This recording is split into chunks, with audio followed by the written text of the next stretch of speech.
할렐루야. 로잔과 함께하는 말씀 묵상 사도행전 2024 한기치 목사입니다. 오늘 말씀은 사도행전 23장 6절 말씀입니다.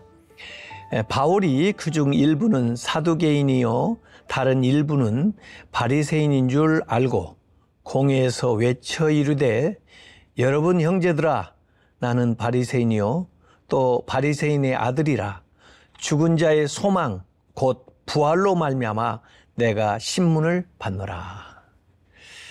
삶의 어려움을 당할 때 우리는 누가 이 태산 같은 문제를 해결해 줄 것인가? 현실의 나의 모습과 내가 원하는 모습과의 그 엄청난 괴리를 보면서 누가 이 장벽을 무너뜨릴 것인가?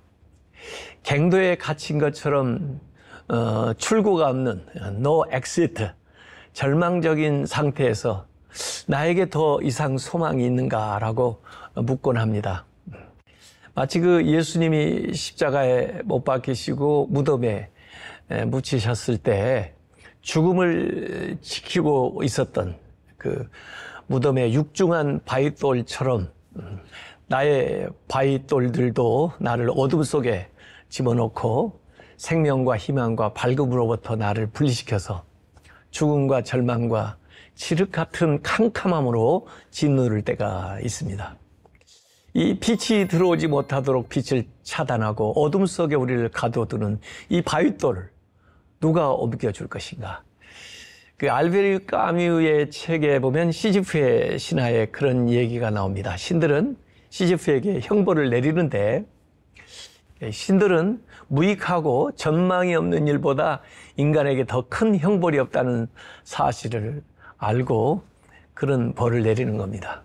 인간은 의미를 추구하는 동물입니다. 시지프가 그 의미 없는 일의 반복을 의식하는 순간 그의 삶은 비극이고 이 운명은 인간의 이성이나 능력으로 해결할 수 없는 영원한 형벌이 되는 것입니다. 다람쥐 쳇바퀴 돌듯 반복되는 부조리한 삶에서 어떻게 벗어날 것인가? 사실 이런 질문은 부활의 새벽에 예수님의 무덤에 가면서 여인들이 나눴던 대화입니다. 누가 우리를 위해서 그 돌을 옮겨주랴. 그러나 그 새벽에 확인한 사실은 부활의 주님께서 그 돌을 옮기셨다는 사실입니다. 부활의 복음은 우리의 삶의 무거운 것들, 어두운 것들을 거두어내는 그 놀라운 역사를 이루는 거죠. 인간을 천하보다 귀한 생명이라고 하는데 도대체 인간의 생명의 가치는 어디에 있는 것일까? 육체에 있는 것일까? 과학자들은 우리의 신체를 분석해 보니까 71%가 물, 18%가 탄소, 4%가 질소, 2%가 칼슘, 2%가 인, 1%가 칼륨, 0.5%가 황, 0.5%가 나트륨, 0.4%가 염소인데 이것들을 시장에 가서 구입한다면은 불과 몇만 원도 되지 않는 가치에 불과한다고 합니다. 도대체 우리 인간의 가치는 어디에 있는 것인가? 우리 인간의 가치는 영혼의 가치고 우리 인간의 가치는 하나님이 우리 안에 계시는 가치라고, 그렇기 때문에 천하보다 더 귀한 영혼이라고 이렇게 성경은 말씀하고 있는 겁니다. 더구나 죽은 자에게 무슨 소망이 있겠습니까? 죽음이 인생의 끝이라면 더 이상 무슨 소망이 있겠습니까? 예수님은 인간이 해결할 수 없는 두 가지 문제를 해결하셨습니다. 인간은 죄를 짓지만 절대로 죄를 없이 하지 못합니다. 그리고 인간은 살아있는 한 죽음을 피할 수가 없습니다. 인간의 과학, 기술, 종교, 철학이 아무리 발달해도 이 두 문제는 해결할 수가 없습니다. 그러나 예수님께서 이 두 문제를 단 사흘 만에 해결하셨습니다. 죄 문제는 십자가로 해결하셨습니다. 십자가로 죄를 용서하셨습니다. 예수님을 믿고 회개하는 자마다 예수님의 십자가로 죄를 용서받게 하셨습니다. 예수님은 이 죽음의 문제를 부활로 해결하셨습니다. 예수님을 믿는 사람은 죽어도 사는 부활을 얻게 하셨습니다. 세상에는 소망이 없는 죽음이 있고 소망이 있는 죽음이 있습니다. 믿는 자는 소망이 있는 죽음을 맞이합니다.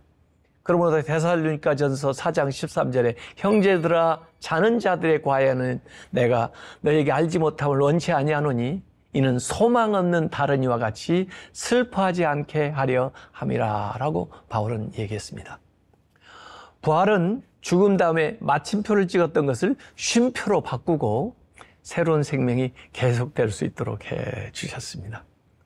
그래서 그리스도인만이 이 땅에서 진정한 소망을 가지고 살아가는 사람들입니다.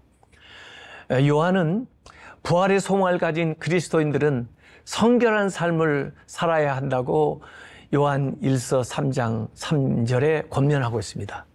주를 향하여 이 부활의 소망을 가진 자마다 주님께서 그 깨끗하심 같이 자신을 깨끗하게 하느니라. 이 부활의 소망을 가지고 오늘 현재의 삶을 승리하는 그런 삶을 사시기를 주님의 이름으로 축원합니다.